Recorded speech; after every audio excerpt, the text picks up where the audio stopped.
Prontinho. Ok. A partir desse momento, só comunicar a todos que a gente iniciou a reunião, tá bom? Da nossa reunião. Sejam todos bem-vindos. Está entrando agora.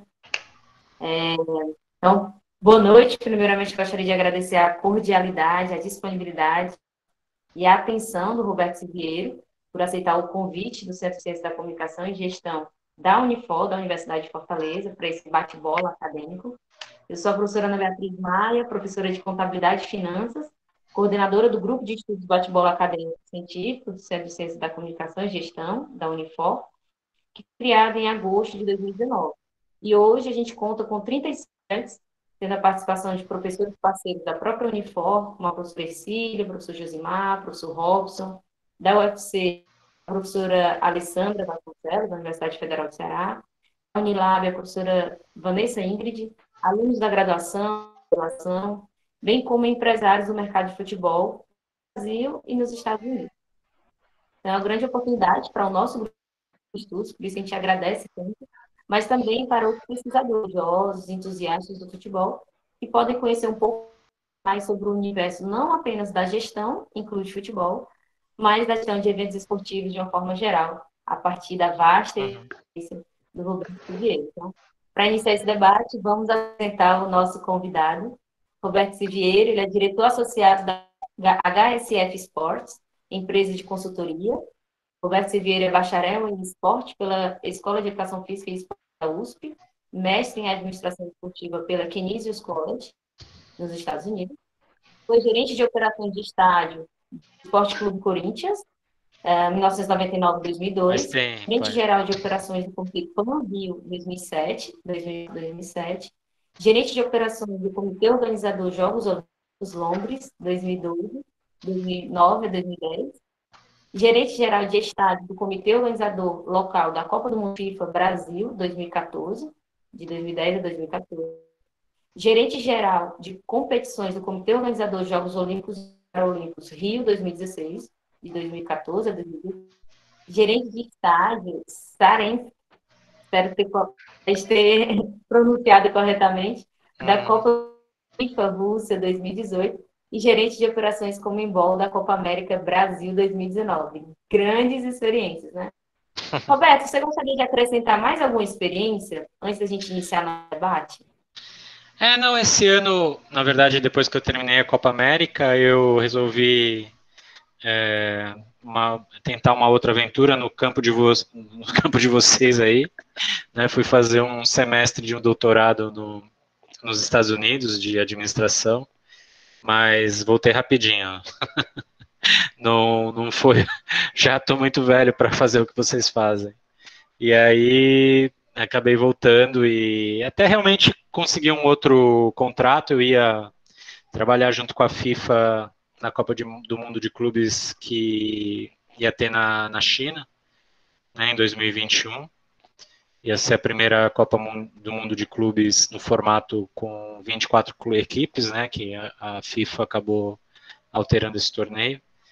E para a questão da pandemia, aí foi adiado e aí estou aqui no Brasil. Vendo o que vai fazer, tem essa empresa de consultoria que obviamente eu comecei com 2 sócios e a gente está buscando aí contratos e projetos para eventualmente vender nossa expertise. Mas é isso aí, bastante coisa, 20 anos, mas como é evento, né, você é contratado e depois acaba o evento e você vai embora. Por isso que tem bastante coisa. E que soma bastante experiência, né? Ah, isso sem dúvida, você acaba tendo ali oportunidades de crescer mais rápido, vamos dizer assim, do que se você ficar numa empresa por diversos anos, alguma coisa mais tradicional, assim, né, de ir Certo, pulando e Roberto. galgando cargos, etc. Quando no Pan-Americano, lá em 2004, eu entrei como supervisor e rapidamente já fui levado a gerente e depois mais um ano e pouco você já era gerente geral, porque essas coisas funcionam muito rápido e acaba tendo essa oportunidade de você galgar cargos ali rapidamente, porque também não adianta contratar de fora se a pessoa não tem vivência ali nos anos iniciais, né, do projeto. Perfeitamente.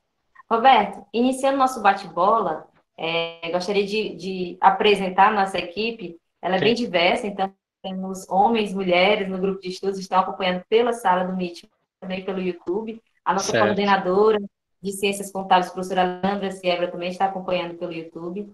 Nós temos alunos de eventos, alunos de economia, de administração, de todas as ciências da comunicação e gestão, ciências contábeis.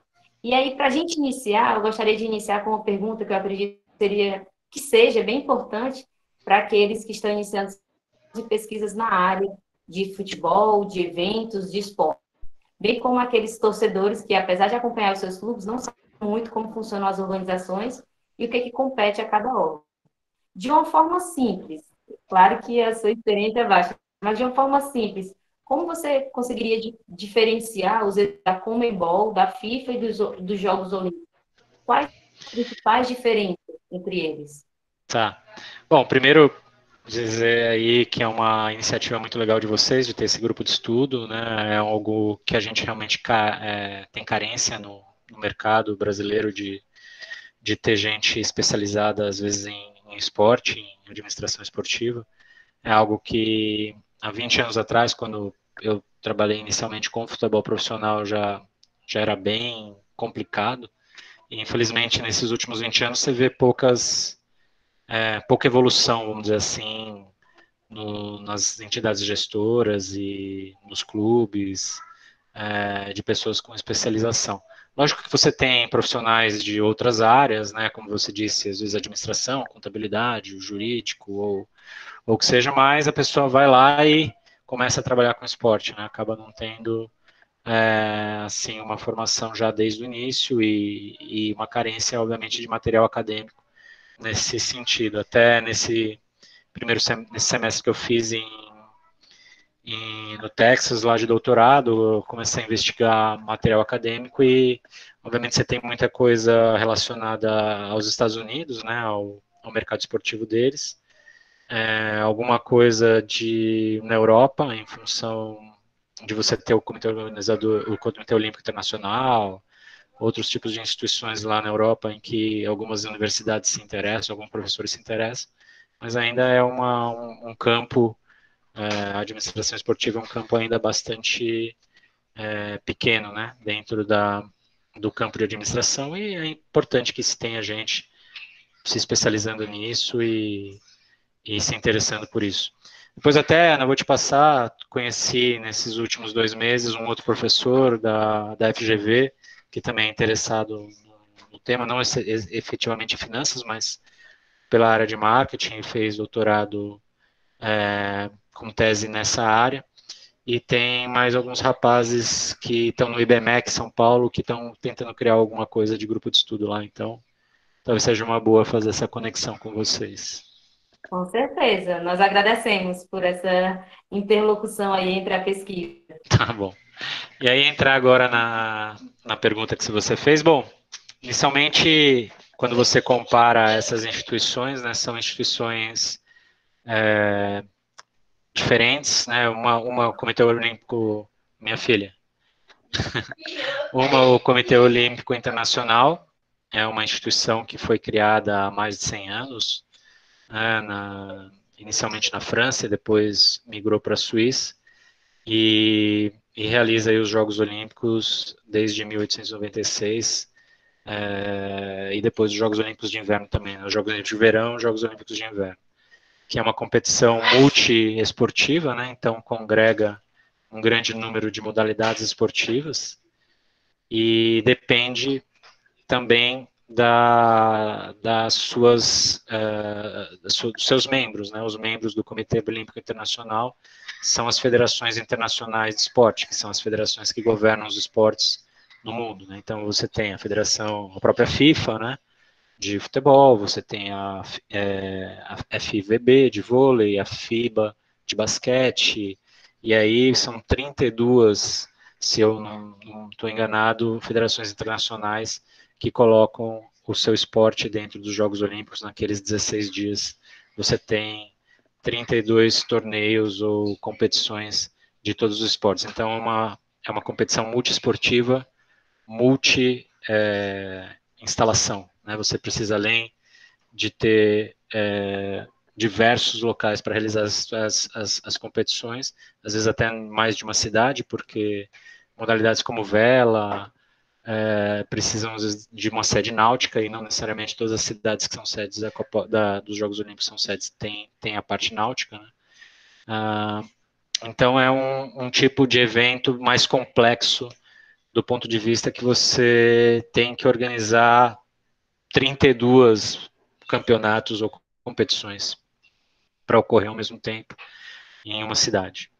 Já a FIFA é a federação internacional mais poderosa do ponto de vista financeiro e de alcance também no mundo, né? A FIFA tem inclusive mais membros que o próprio Comitê Olímpico Internacional.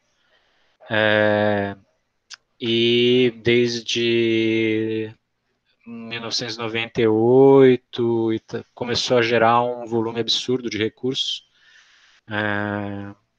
em termos de receita, né, para o futebol, e é uma competição que se desenrola em mais ou menos um mês, 35 dias. Aí você tem a característica de um esporte só, né, é só futebol, mas você precisa de uma coisa estádio que é algo muito maior, né, do que efetivamente às vezes uma instalação, por exemplo, de um badminton, que você tem uma instalação que gira talvez em torno de 8 mil pessoas, talvez, e os estádios de Copa do Mundo têm um mínimo de 42 mil pessoas. Então, o estádio é algo bastante diferente de fazer do que você fazer uma competição dentro de um hall, né, menor. E aí você tem a questão também das cidades, né? Para um país realizar a Copa do Mundo, ele precisa no mínimo 8 estádios diferentes. Tem sido feito com mais, né, com 10. No caso do Brasil, foi feito até com 12.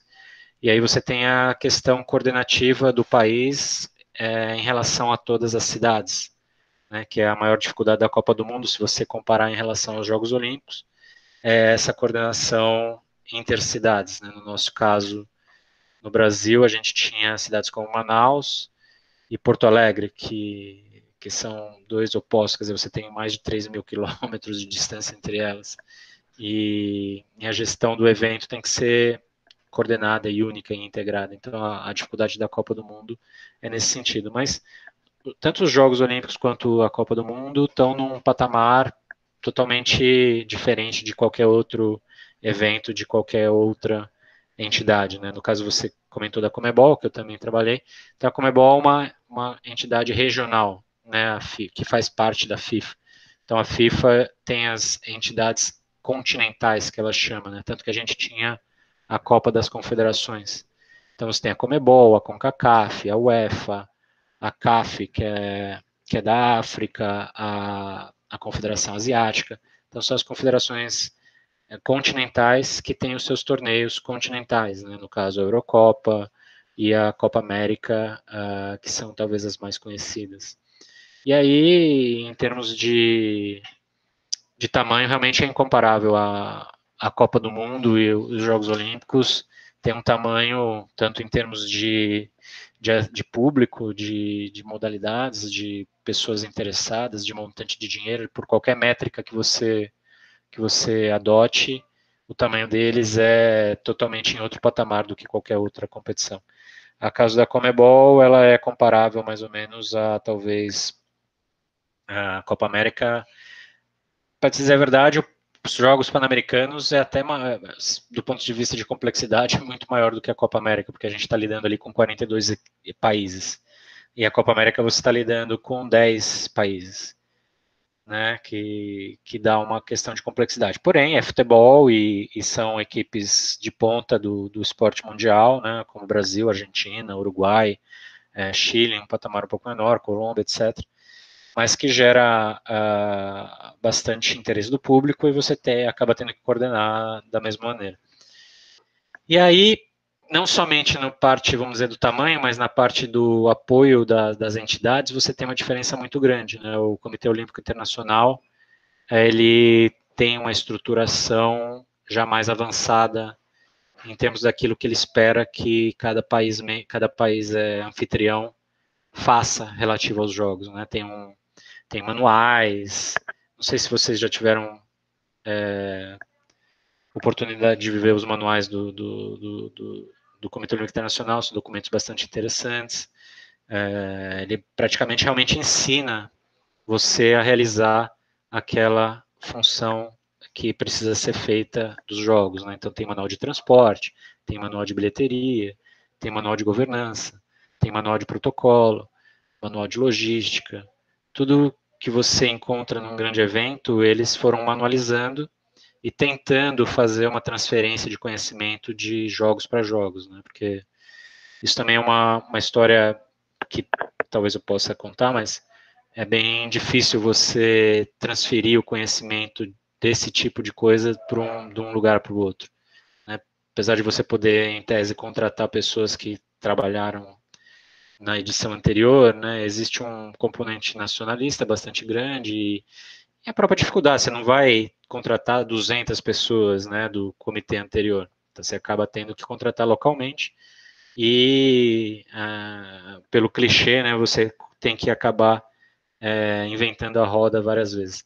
Então, mas o Comitê Olímpico Internacional te dá uma grande estrutura de transferência de conhecimento para os novos comitês organizadores e apoia bastante o comitê organizador. A FIFA, no caso da Copa do Mundo, vem vindo nesse caminho, mas não chegou lá ainda. No nosso caso do Brasil, por exemplo, a gente recebeu pouquíssima informação da África do Sul, ou mesmo das edições em países com mais estrutura, né, como tinha sido na Alemanha antes da África do Sul. Então, o material que a gente recebeu da FIFA era basicamente não era usável. Então a gente teve que não inventar, mas adaptar muita coisa, até porque muitas das pessoas que trabalharam no comitê organizador da Copa do Mundo tinham passado pelos Jogos Pan-Americanos, que acabou sendo uma escola de gestão bastante grande para a gente. E no caso da Comebol, menos ainda, né? Ela não tem muito interesse em talvez a nova Comebol, né? Quem acompanha futebol sabe que a gente teve aí o escândalo do FIFA Gate, né? Chamado FIFA Gate, aí por volta de 2014, 2015, onde grande parte dos gestores das confederações aqui regionais foram mudados, né? Inclusive a própria CBF, a Comebol, Confederação Peruana, se não me engano, praticamente todas foi mudado porque estava todo mundo envolvido na maneira como eles conseguiam recursos ali dos contratos de TV e de publicidade. Mas, em suma, a Comebol ainda não conseguiu se estruturar a ponto de ter chegar para o novo comitê organizador e dizer, aqui eu quero que vocês façam desse jeito, esses são os nossos requerimentos, de maneira escrita, como o Comitê Olímpico Internacional tem e como a FIFA está tentando desenvolver. Então você acaba tendo mais dificuldade de fazer caso você não tenha experiência. No nosso caso, aqui no Brasil, não foi tão difícil do ponto de vista de saber o que fazer, porque como a gente tinha tido a Copa do Mundo, a maioria das pessoas que a gente, e os próprios Jogos Olímpicos, né, a maioria das pessoas que a gente acabou colocando em cargos de gerência e das áreas funcionais, a gente tinha experiência ou da Copa ou dos Jogos. Mas era mais uma questão de nível de serviço, né? Dado o orçamento que a gente tinha, o que a gente realmente conseguiria fazer com aquele orçamento. Então, o orçamento da Copa América, por exemplo, eu sei que vocês são mais da parte de finanças, girou em torno, a gente tinha por volta de 300 milhões de reais para gastar, talvez um pouquinho mais, 320. Mas óbvio que a gente tinha que olhar o lado da receita, né? Ninguém, obviamente, gosta de ficar no vermelho, como foi o caso dos Jogos Olímpicos, que foi um caso em que se ficou no vermelho e gerou diversos problemas. Então, na Copa América, a gente estava olhando o lado da receita e, caso a gente não tivesse a receita esperada, a gente ia baixar o nível de serviço, que é a palavra-chave aí da gestão de eventos. Né? Então, em vez de você ter, sei lá, A, você vai ter B. Né? Você vai diminuindo o nível de serviço de maneira a adequar o orçamento. Mas é isso, é uma diferença bastante grande, tanto em termos de tamanho de dinheiro que entra, né? A Copa do Mundo, se não me engano, gerou aqui no Brasil, da Rússia eu não chequei, mas na Copa do Mundo do Brasil eu lembro bem que eles geraram mais de 4 bilhões de dólares de faturamento. no, no quadriênio deles, né, que eles divulgam. O Comitê Olímpico Internacional, eu não tenho, assim, os números na cabeça, mas o contrato de TV é algo muito, muito relevante, que dá a maioria do dinheiro, né, para o Comitê Olímpico Internacional, além dos contratos de patrocínio. Mas é uma estruturação diferente. Talvez interessante para vocês que tem a questão das finanças e da contabilidade mais como área de vocês. O Comitê Olímpico Internacional, por exemplo, a FIFA talvez um pouco menos agora. Na época que eu me envolvia em candidatura, né, porque você apresenta a candidatura ao Comitê Olímpico Internacional, por exemplo. Então eu tive razoavelmente envolvido na primeira fase da candidatura do Brasil para os Jogos Olímpicos de 2016. E aí o Comitê Olímpico Internacional também te dá a maneira de como você faz o orçamento. Né? Então ele te dá as contas, as rúbricas que você tem que preencher. Lógico que ele não te diz como você tem que fazer, mas você tem que estruturar o orçamento da candidatura da maneira como ele te dá ali, até para ele ter um termo de comparação entre as cidades, né? Senão teria dificuldade de fazer a comparação. Então, no nosso caso, por exemplo, a gente estava disputando, a gente sabia que os países que tinham mais condição de disputar com o Brasil era os Estados Unidos, né, que era uma candidatura de Chicago, e na Espanha uma candidatura de Madrid. Então, se você comparasse os orçamentos, eu acabei até coordenando a primeira fase inicial de realização do orçamento, eram orçamentos que giravam mais ou menos na casa dos 2,8 bilhões de dólares em termos de despesas. Tanto o Brasil, quanto os Estados Unidos, quanto a Espanha estavam ali nesse patamar de 2,7, 2,9, 3,1, coisa do gênero. Só que como aí o Comitê Olímpico Internacional pede para você fazer a distinção entre a parte operacional, então esses 3 bilhões, vamos dizer, é só de operação, né? Só de ônibus, gente, uniforme, recursos humanos, voluntário, segurança, tudo que você possa imaginar de operação está dentro desse valor. E você tem os valores que ele chama de capital de infraestrutura, né? Então, no caso do Brasil, por exemplo, a gente queria construir metrô, fazer BRT, etc. Aí tudo isso dava, assim, acho que 25 bilhões de reais. Aí no caso do dólar eu não lembro exatamente. E aí Chicago, por exemplo, não tinha quase nada, era coisa de 2, 3 bilhões que ia investir na cidade. E isso, no caso, eleva o risco, vamos dizer assim, do evento, porque obviamente os governos têm que se mobilizar para efetivamente, né, empenhar aquela verba e aqueles projetos que estão ali dentro. No caso do Rio de Janeiro, a gente tinha até despoluição da lagoa, né, da Baía de Guanabara, Lagoa Rodrigo de Freitas, projeto grande de tratamento de esgoto, e isso acabou não sendo realizado, né, no tempo. Não foi conseguido. Mas, na visão do Comitê Olímpico Internacional, isso era até uma coisa boa, porque tem um elemento, eles gostam de ter esse elemento transformador, vamos dizer assim, da cidade, né? Acelerador de projetos de grande vulto em infraestrutura. No caso do Rio, a gente teve efetivamente um metrô que acabou sendo até inaugurado em cima da hora para os jogos, mas foi. Talvez pudesse ser mais extenso, mas isso é uma questão de projeto. E acabou tendo as linhas de BRT, que acho que em Fortaleza tem BRT também, não tem? Os da Copa até. A gente teve o projeto, né? A gente não conseguiu desenvolver todo, mas a gente teve o Exatamente. projeto. No Rio a mesma coisa, acabou se desenvolvendo parcialmente.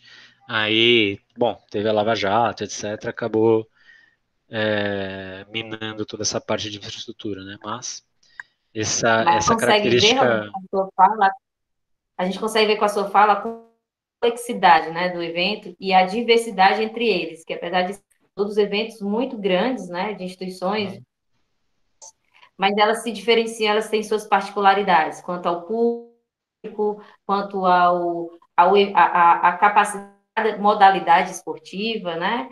Uhum. Então, as estratégias organizacionais são diferentes para a realização eventos, né? Ah, sem dúvida, um comitê olímpico, um comitê organizador de Jogos Olímpicos, ele acaba sendo bem maior do que um comitê organizador de Copa do Mundo, por exemplo. Mas aí, em Copa do Mundo, Aí você você precisa ter comentou, vários núcleos em várias cidades, né? Que é uma complexidade.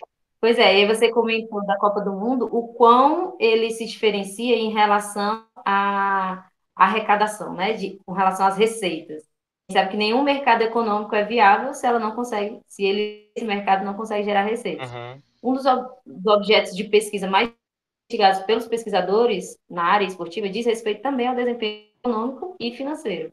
Continuando esse debate sobre as principais, como a gente poderia diferenciar esses eventos quanto às fontes de recursos e a sua sustentabilidade? Elas se diferenciam, esses eventos eles se diferenciam quanto ao tipo a fonte de recursos, com relação ao percentual, né, o quanto que vem de fato, o quanto vem de outras fontes de recursos, e com relação à sustentabilidade desses eventos? Sim. Sim, bom, é, a grande parceiro do esporte e fez o esporte explodir, né, na segunda metade do século XX é a televisão, o broadcast, né?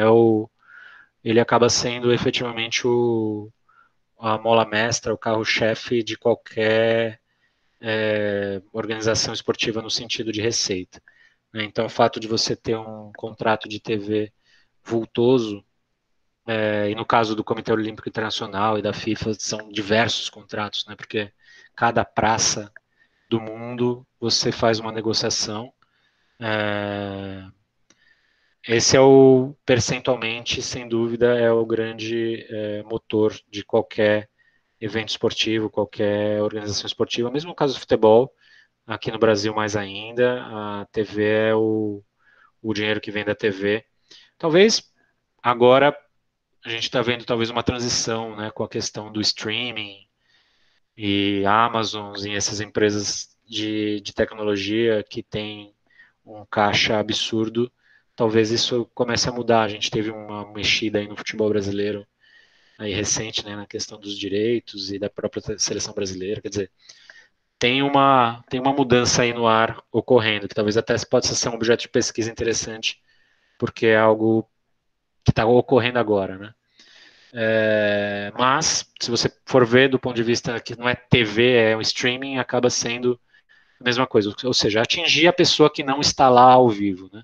Você conseguir passar aquele evento esportivo que tem a particularidade do ao vivo, né, do acontecer na hora, do interesse do imponderável, do que pode acontecer, e chegar na tela de alguém em algum lugar, seja um celular, seja um computador, seja uma TV, seja o que for.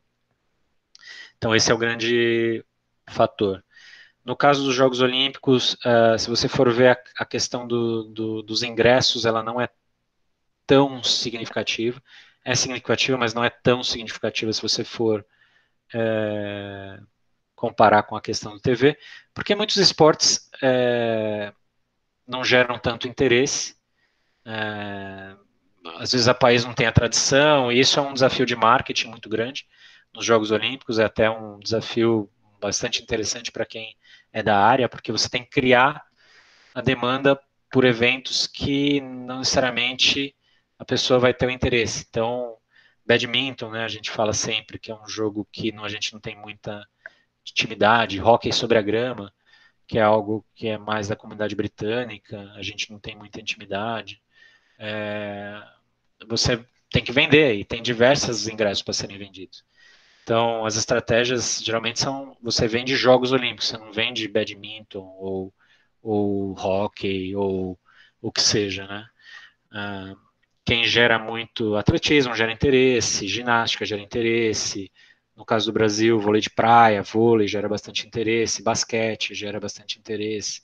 Mas, por exemplo, você tem tiro com arco, né? É uma competição que não é tão interessante, mas você tem que criar a, a vontade da pessoa ir ver os Jogos Olímpicos, né? Porque ele não vai passar aqui de novo, né? Ele não vai.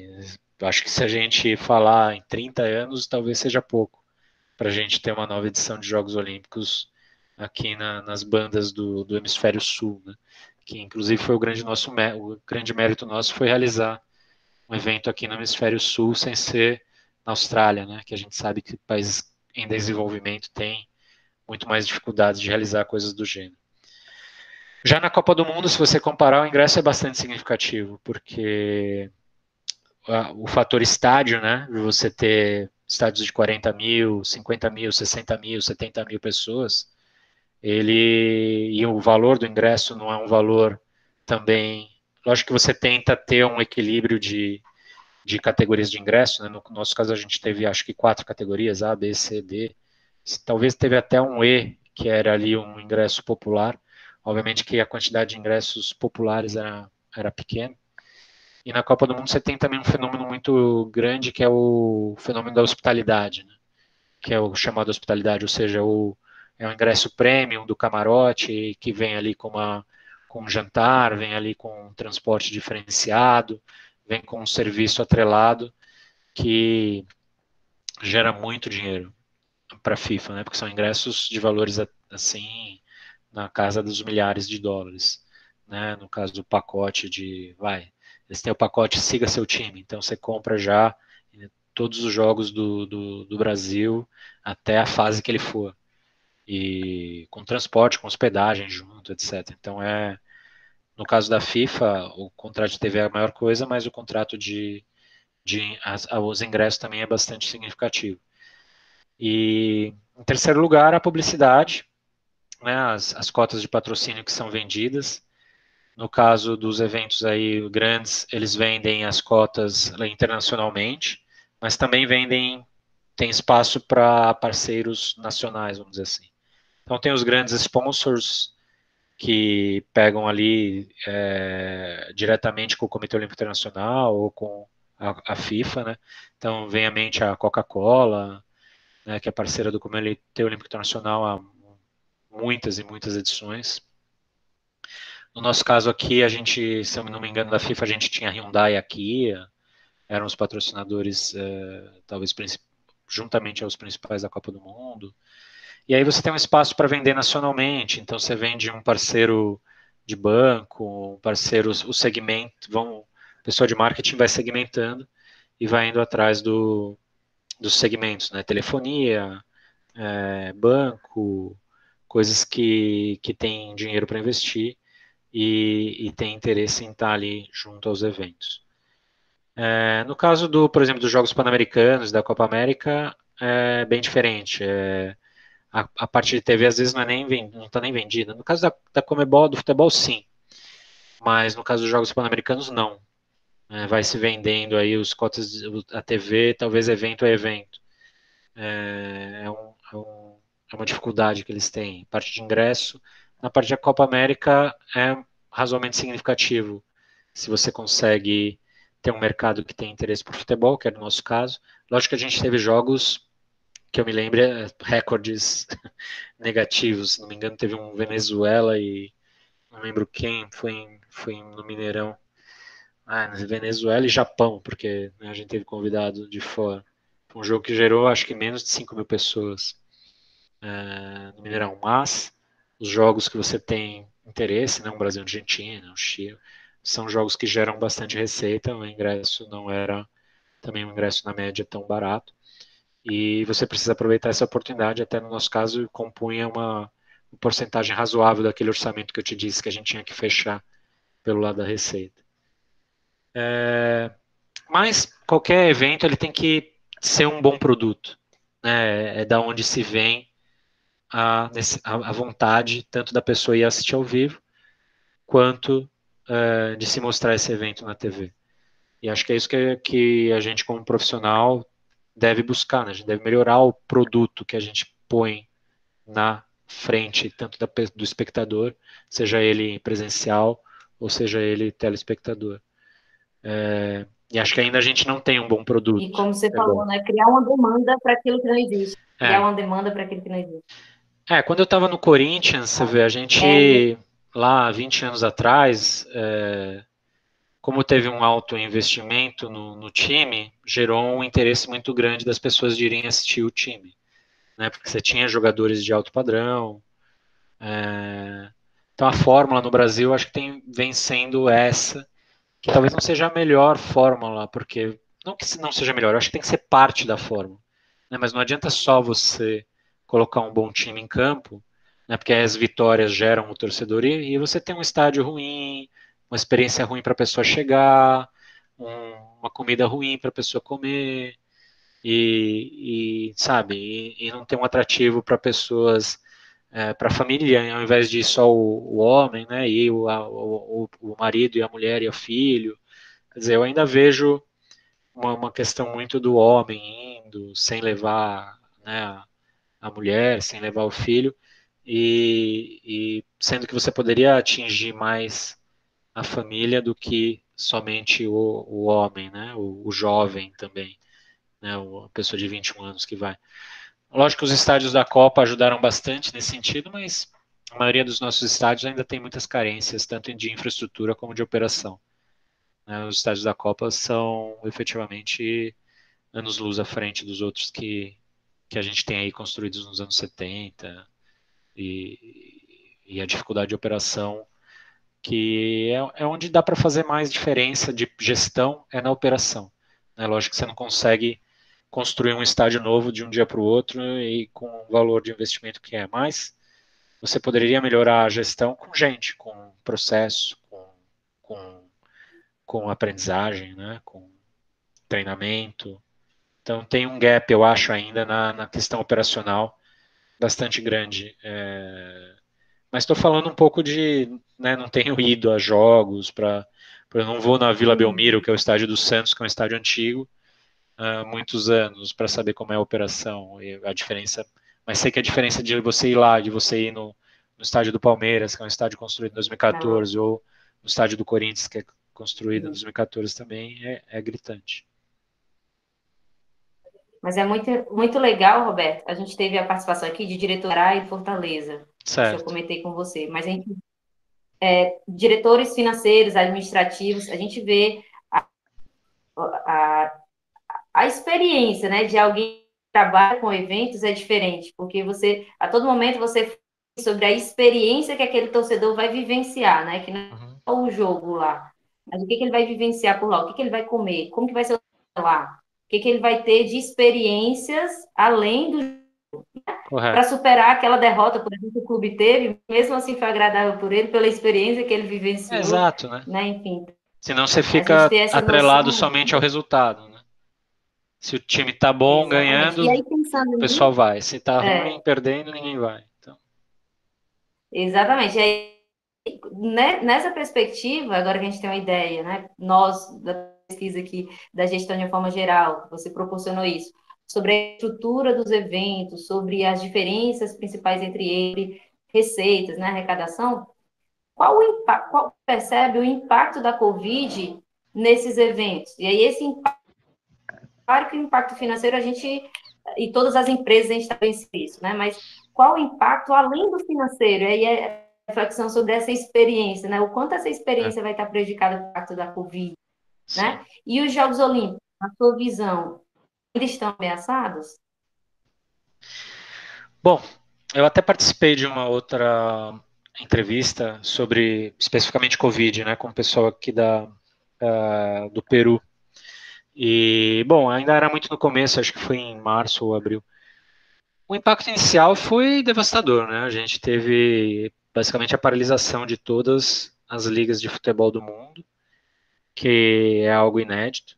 A gente teve o adiamento dos Jogos Olímpicos, que também é algo inédito em tempos de paz, né? A gente teve o caso das guerras mundiais, aí você não teve as edições dos Jogos Olímpicos. E foi algo inédito realmente, porque não somente a questão do público, mas a questão de quem trabalha, dos próprios atletas, de quem está dentro do estádio ou do local de realizar o evento, né? Ainda não se tinha uma maneira de fazer com a questão da contaminação do Covid, que é algo bastante fácil, né, de se contaminar.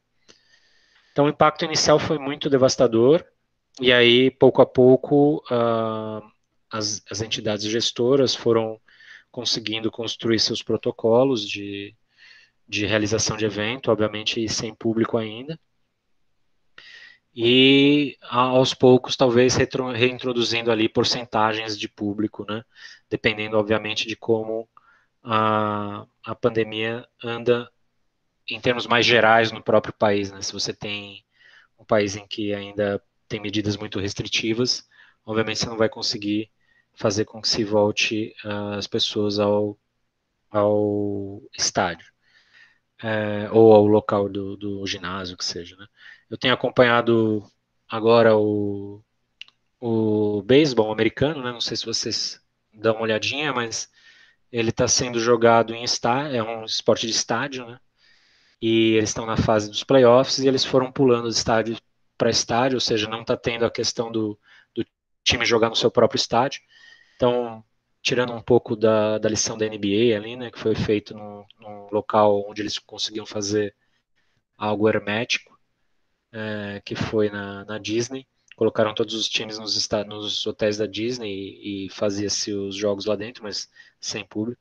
No caso do beisebol, eles já estão conseguindo colocar coisa de 10 mil pessoas, por exemplo, num estádio de 60 mil. Né? Então você tem uma fração aí de um sexto, que seja, ou um quinto, ou um sétimo da capacidade para fazer as pessoas poderem ir assistir.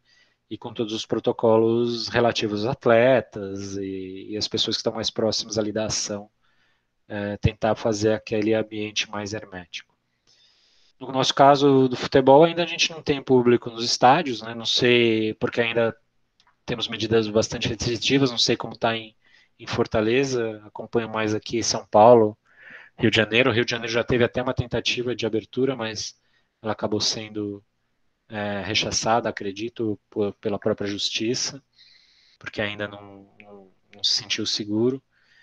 Eu acho que assim, uma coisa é agora que a gente ainda não tem a vacina, né? Caso as vacinas que cheguem aí no final do ano, janeiro, fevereiro, se comprovem seguras e eficazes e a partir desse momento a gente consiga uma inoculação da população, aí esse ambiente, essa maneira de fazer evento esportivo, talvez volte um pouco mais para que a gente estava acostumado, que era uma liberdade, vamos dizer assim, né, de ir e vir e sem problemas. Mas eu estou vendo ainda, talvez, realmente de 8 a 10 meses com esse problema aqui no Brasil. E no mundo também, né? E aí você vê como o esporte dependente da TV, né? Porque eles fizeram os protocolos rapidamente na parte de dentro para poder ter o evento, né? Para você poder pôr o produto na TV. Né, e continuar o contrato a ser recebido, mesmo que talvez ali uma negociação de valores a menos, mas você não tem uma interrupção da principal fonte de receita. É lógico que machuca as equipes não ter o público, mas não machuca tanto quanto se eles tivessem o contrato de televisão rompido, né, e de patrocínio, etc. Agora, a questão dos Jogos Olímpicos é em aberto ainda. Tenho acompanhado pela imprensa, tenho um amigo que trabalha lá no Comitê Olímpico Internacional, às vezes a gente conversa um pouco. Tenho acompanhado o que o Japão tem divulgado, né?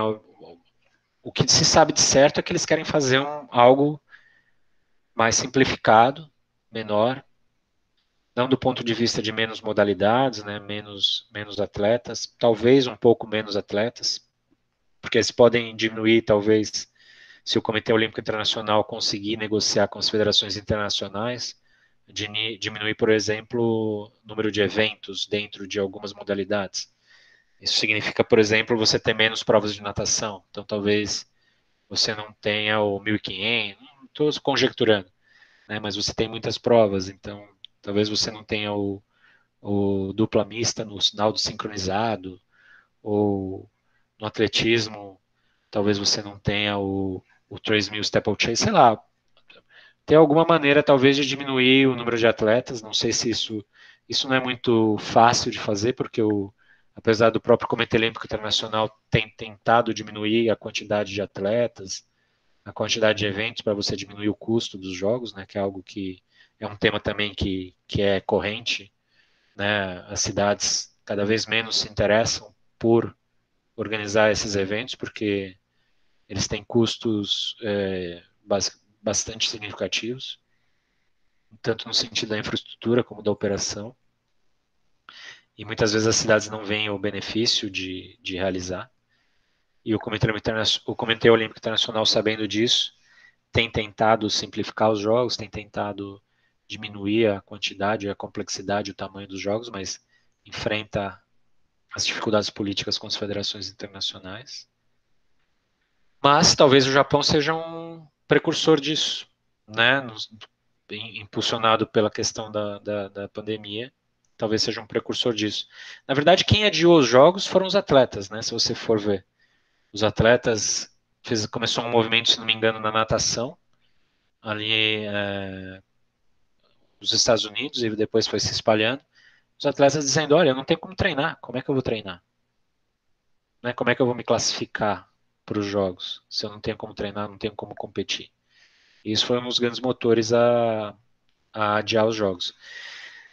Provavelmente, lá em julho do ano que vem, talvez você consiga fazer ambientes herméticos, né, que tem sido a maneira de se fazer aí. Haja visto NBA, haja visto aí o beisebol, um pouco o futebol americano, o futebol no mundo um pouco menos, mas, ou seja, teste constante, tentar isolar os atletas no local. Pelo menos nos Jogos Olímpicos você tem a vila, eventualmente você pode fazer um isolamento da própria vila olímpica e ter os atletas ali mais fechados, vamos dizer assim, transitando somente de ponto seguro para ponto seguro, ou seja, da vila para o local de competição. A questão do público vai provavelmente ser também bem impactada. Né? A gente não sabe, porque aí vai entrar também, por exemplo, o afluxo de espectadores internacionais é grande. E se existir ainda problemas em relação ao protocolo de uma pessoa viajar dos Estados Unidos para o Japão, ou do próprio Brasil para o Japão, porque a gente tem ainda, acho que vários protocolos de países não permitindo, né, que as pessoas até viajem. Então, se você tem uma taxa de infecção X que foi estabelecida, você não pode efetivamente viajar para aquele país. A gente está vendo a segunda onda na Europa agora, coisa que a gente ainda deve passar, assim como os Estados Unidos, ou seja, é bem difícil. Cancelar os jogos é algo bastante drástico, até pela questão que eu digo da quantidade de recursos envolvidos. Né? Poderia gerar realmente uma situação bastante difícil para o Comitê Olímpico Internacional e para as federações internacionais que dependem bastante desse afluxo de recursos a cada 4 anos. Então, a situação totalmente ainda em aberto, eu acho, porque caso se consiga vacinar e ter uma segurança relativa às pessoas, pode ser que a gente se aproxime um pouco da situação um pouco mais normal nos jogos, mas com o público eu acho que vai ser bastante difícil, né? Especialmente o público vindo de fora do Japão.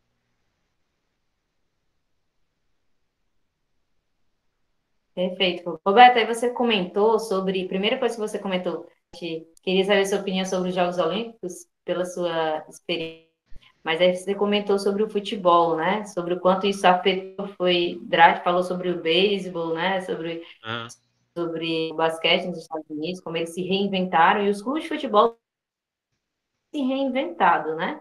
Porque é notório quantos clubes que já não vinham bem financeiramente, quanto eles se encontraram em situação desesperadora nesse momento. Mas muitos se reinventaram. Foi o caso como os diretores do Ceará e Fortaleza comentaram com a gente várias ações que eles vinham desenvolvendo para suprir, ou seja, de novos produtos. E aí, em função você vinha falando sobre essa experiência dos eventos, nessa mesma linha, integrante do nosso grupo de estudos, a Natália Pérez, que está aqui, ela perguntou qual a perspectiva de retorno dos mega eventos em situações pós-pandemia? Que tipos de retorno são esperados? Né? A inovação também inerente aos próprios eventos, além do streaming, outros produtos em função desses mega eventos? Quais são as medidas de segurança que normalmente já vêm cercadas? E a que risco elas respondem? E quais as principais dificuldades de adequação para um novo paradigma de segurança? Aí Uhum. então, são essas perguntinhas aí que eu quero. Acho que até a gente já conversou um pouquinho, né? Quer dizer, a primeira coisa que tem que ser feito é garantir que os atletas e as pessoas que trabalham no evento consigam não ficarem infectadas e você tem uma segurança ali de que não esteja propagando o vírus especificamente no ambiente de trabalho, vamos dizer assim, né? Tanto dos atletas como dos jornalistas, quanto do pessoal de TV. Tenho visto muito, obviamente, entrevista virtual, né? Se você viu, acho que no próprio US Open e depois em Roland Garros, as entrevistas no US Open eu acho que eram feitas num painel com o pessoal acessando via Zoom ou via Google Meet ou o que seja. Os jornalistas não estavam sendo permitidos irem, né, para o local.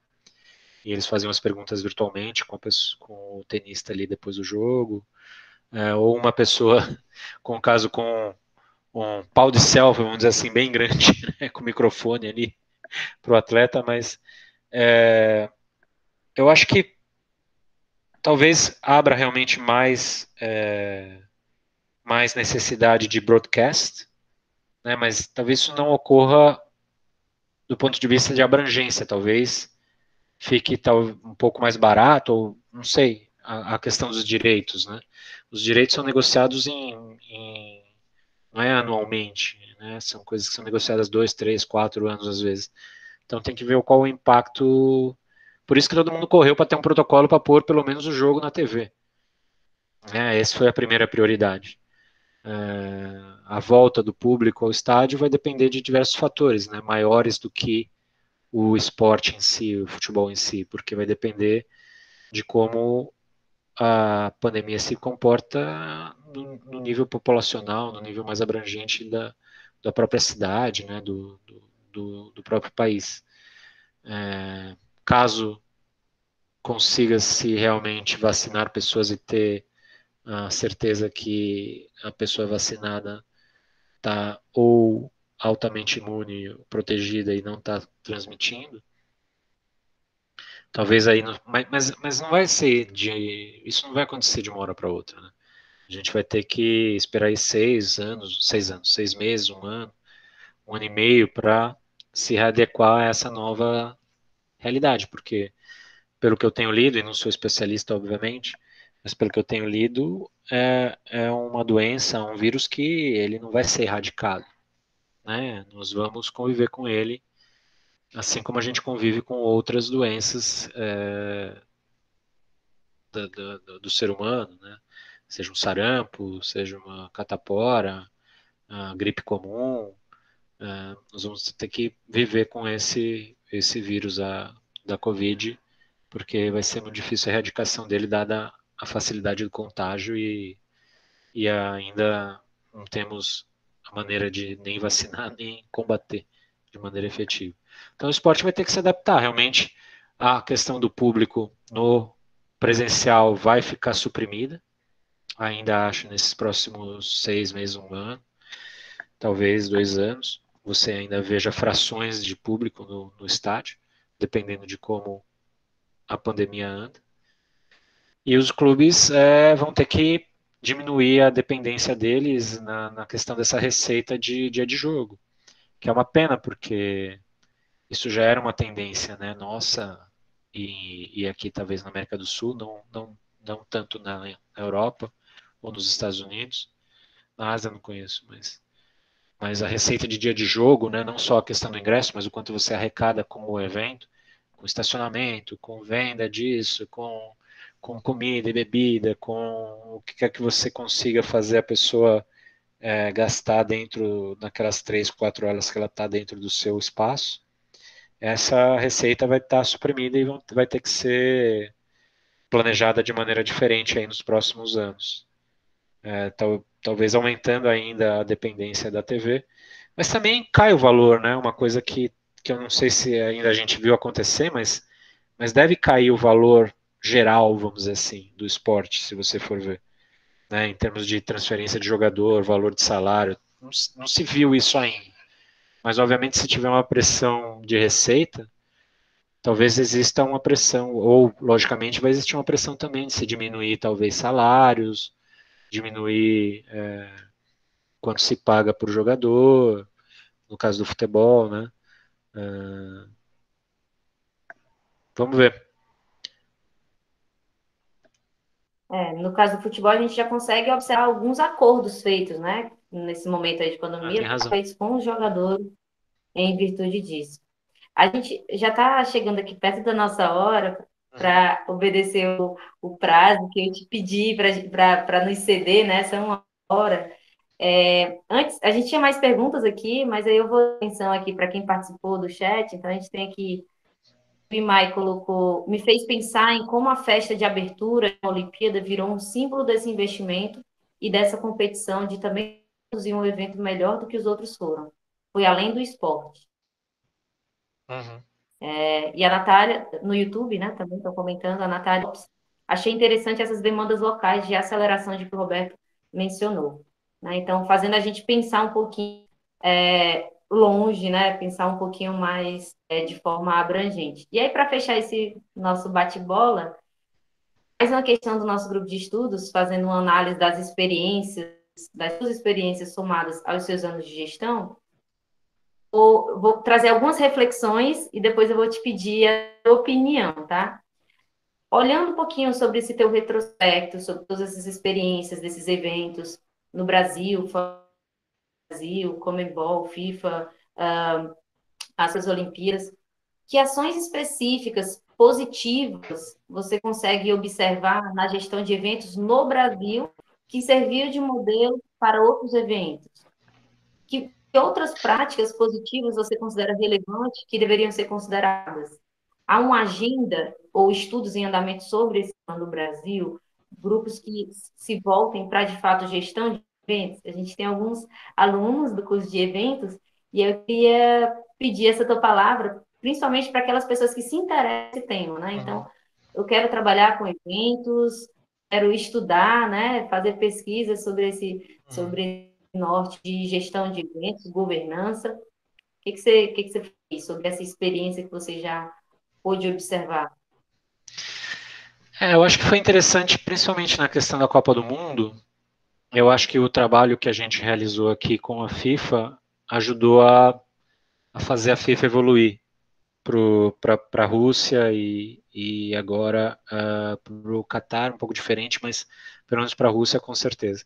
Porque muito do material que a gente conseguiu produzir de planejamento efetivo, planejamento de operação, planejamento de instalação, né, que é uma parte mais arquitetônica, mais pensando no fluxo dos públicos e da maneira como o estádio funciona.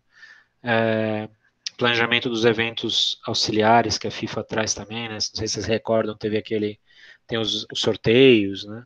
Sorteio da chave, tem congresso, tem outras coisas. Então esse material que a gente conseguiu produzir aqui, e depois, obviamente, ele foi produzido tanto em português e depois passado para inglês, eu acho que ele ajudou efetivamente a FIFA a evoluir na questão do planejamento para a Rússia. E pensando também no acesso a mais países, né? Porque uma coisa é você fazer um evento de Copa do Mundo na França, não que não tenha problemas, na Alemanha, mas tem outro tipo de problema. E outra coisa é você fazer evento na África do Sul, né, no Brasil, tanto na África do Sul como no Brasil você teve questões sociais que foram levantadas durante os eventos, né? Roberto, desculpa, só um parênteses. A gente tem uma está fazendo parte da nossa reunião hoje, que está vendo a Vânia, que também atua na África do Sul, ela também está acompanhando a Ah, nossa legal. live. Porque traz outras questões, né? Países em desenvolvimento têm questões diferentes do que países desenvolvidos, né? O país em desenvolvimento ele funciona pior do que o país em desenvolvido. As instituições não tão firmes, né? Tão menos conhecimento, menos experiência. Então, foi diferente para a FIFA. A FIFA realmente tomou um susto muito grande quando fez o evento na África do Sul, pelas coisas que acabou tendo que resolver de última hora. E no Brasil a gente sabia que também ia ser assim, com o advento da questão da gente ter que lidar com diferentes governos, né? Então o Brasil é um país federativo, que a FIFA também tem essa dificuldade às vezes está em países diferenciados, né? Governos centralizados, até autoritários, em tese, é mais fácil você fazer esse tipo de evento do que em países federativos, onde você tem a questão dos governadores, dos prefeitos, etc., que tem ali a sua porção de responsabilidade na gestão. Então, eu acho que o que a gente conseguiu aqui é deixar legado de pessoas, né? Então, você tem hoje pessoas brasileiras, bastante brasileiros, trabalhando na FIFA, por exemplo, que a FIFA reconheceu que foi um avanço em algumas áreas e levou as pessoas para trabalharem com eles. No Comitê Olímpico Internacional, não tanto, porque a experiência do Comitê Olímpico Internacional talvez tenha sido um pouco pior do que a experiência da FIFA, pelas dificuldades, né? É mais difícil fazer Jogos Olímpicos, do ponto de vista da complexidade, porque você está muito concentrado numa cidade, né? É uma cidade só e você tem que basicamente transformar a cidade inteira naquele local daquele festival esportivo naquele mês. E é muito difícil para a cidade fazer isso, aguentar os números de pessoas indo, comendo, se hospedando, se transportando, se movimentando na cidade.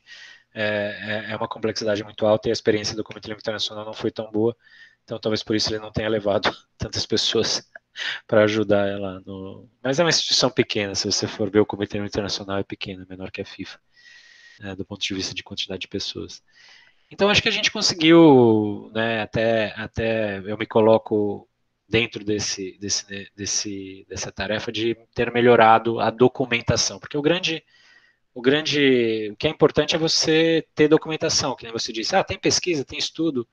Não tem, a gente tem dificuldade, né, a maioria das pessoas que trabalham não tem um viés acadêmico, depois tem dificuldade, eventualmente, de publicar alguma coisa,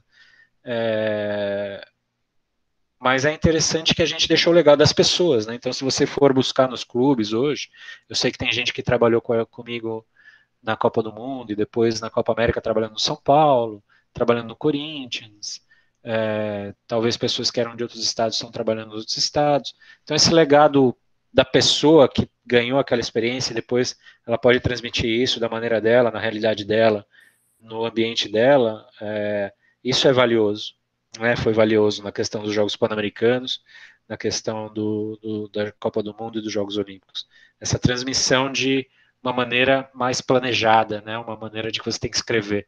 A gente sabe que vamos fazer o clichê aqui, né? O brasileiro gosta de escrever, gosta de fazer na hora, né? E isso é um talento do ponto de vista, se você comparar com o europeu, com o americano, a gente tem mais jogo de cintura, a gente tem mais, né, maneira de fazer, porém, isso tem que ser feito depois que você escreveu.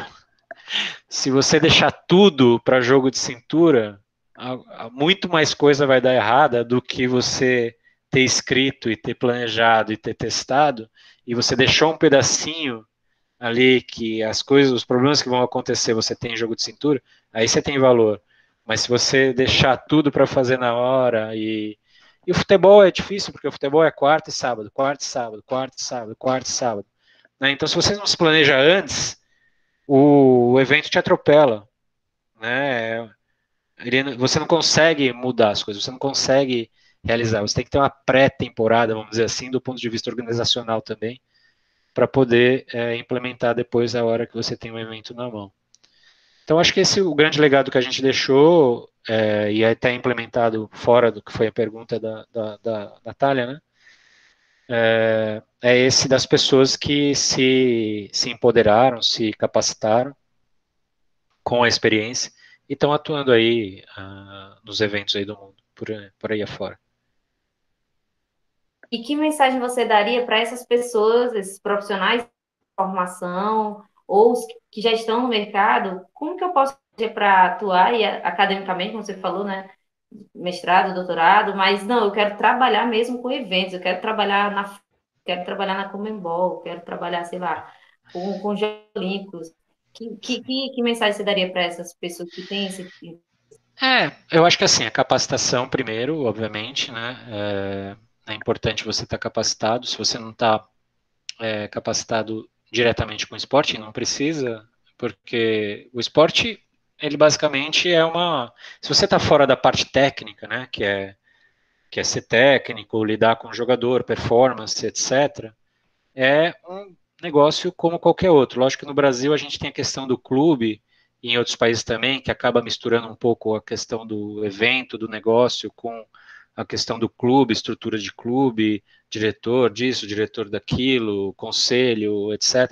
A gestão, a governança não é algo tão claro no sentido de você transformar aquele produto em algo mais comerciável mesmo, né, e com uma gestão mais empresarial, vamos dizer assim.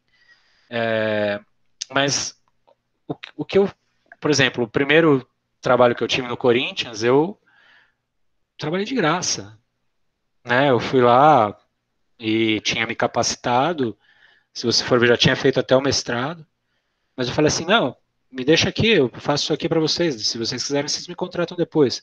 Acesso é importante, né? Porque eu ainda tenho essa dificuldade, né? Não dá para a gente abrir o LinkedIn e tem lá, diretor de estádio do Flamengo. Não tem esse post, né? Você não vai ter lá um post dizendo, né? O clube está, não estamos nesse nível ainda das instituições, dos clubes principalmente, e recrutarem pessoas via como as empresas recrutam, né? Ainda é um recrutamento meio ali local, meio de relacionamento, ainda não é um recrutamento muito profissional. Então, é importante que você tenha um acesso, pelo menos, a alguém que esteja na gestão, e aí você capacitado e com vontade se oferecer num estágio, em algo que agregue valor, né, à operação, e começar por aí, não somente no clube grande, começa no clube pequeno, né, ou no evento menor, ou em outro esporte, onde você conseguir essa experiência real de estar lá e gerindo algum pedacinho daquele evento, né, seja vôlei de praia, que tem muito, pensando aí no Nordeste, tem bastante vôlei de praia, tem esporte de praia, né, entrar em alguma maneira e aí construir a partir daquela sua primeira experiência. Muito obrigada, Roberto. Então, em nome de todos os alunos, professores, os 35 membros e externos que estão no Ceará, estão aqui em Fortaleza, em São Paulo, nos Estados Unidos, que compõem o grupo de futebol acadêmico científico, todos os colaboradores que compõem o Centro de Ciência da Comunicação e Gestão da Universidade de Fortaleza, bem como os entusiastas que acompanharam a nossa transmissão, que participaram aí no YouTube, no chat, ou estiveram aqui na nossa sala de reunião. Eu agradeço mais uma vez a sua cordialidade, gentileza por dispor esse debate. E aí, deixo a palavra com você se quiser se despedir da gente. Muito obrigada mesmo, Roberto. Não, obrigado a você, Ana, pelo convite. Eu acho que a parte acadêmica realmente tem que evoluir, porque o esporte precisa de profissionalização. Não que não existam profissionais nos clubes, existem profissionais nos clubes, né? Mas muitas vezes são de outras áreas e acabam tendo ali mais dificuldade de entrar na, ou transformar, né? Porque a ideia seria transformar mais a gestão dos clubes e acaba fazendo da maneira como sempre foi feito e não é isso que a gente precisa. A gente precisa fazer diferente para melhorar. Então, obrigado aí pelo seu convite. Espero que vocês tenham levado alguma coisa da conversa. Quem quiser, depois no LinkedIn, quem tiver LinkedIn, me procura lá, a gente faz a conexão e qualquer pergunta adicional que vocês tiverem ou qualquer outro tipo de ajuda. E vamos tentar fomentar essa questão acadêmica, realmente. Eu tive a vontade de fazer isso nos Estados Unidos, ia começar a pesquisar na minha área, acho que eu ia acabar caindo mais com a questão de governança do esporte internacional, né, essa questão de Comitê Olímpico Internacional, federações internacionais, tem ali um jogo interessante que é jogado ali, né, na Suíça e em outros países ali do circuito Elizabeth Arden, como diz um amigo meu. E vamos lá, vamos fomentar coisas aqui também. Com certeza, a gente está aberto aí às discussões, quiser participar do grupo será bem-vindo, nossas reuniões são quinzenais, tá bom? E a gente compartilha a mesma pesquisa, a gente está voltado para fomentar o debate, então essas discussões que a gente faz, trazendo pessoas do mercado, mas também trabalhando com a pesquisa. Então, quem tem mais, como você falou, jogo de cintura, que gosta mais desse tato de trabalho também, e quem está envolvido com a pesquisa, quem quer desenvolver pesquisa, a gente paralelamente, eu, professora Vanessa, professor Robson, professora Ercília, professor Josimar, a professora Alessandra, que é a minha orientadora do doutorado, também faz parte do grupo de estudos, e estamos abertos, tá bom? Muito obrigada Ótimo. mesmo. Legal. Boa noite para Boa vocês. noite. Tchau, tchau. Boa noite. Tchau. Obrigada a todo mundo, Vitória, que participou aqui, Lara, obrigada, Andresa, Vanessa, Vânia, Vitor, todo mundo. Obrigada, tá bom? Boa noite a todos.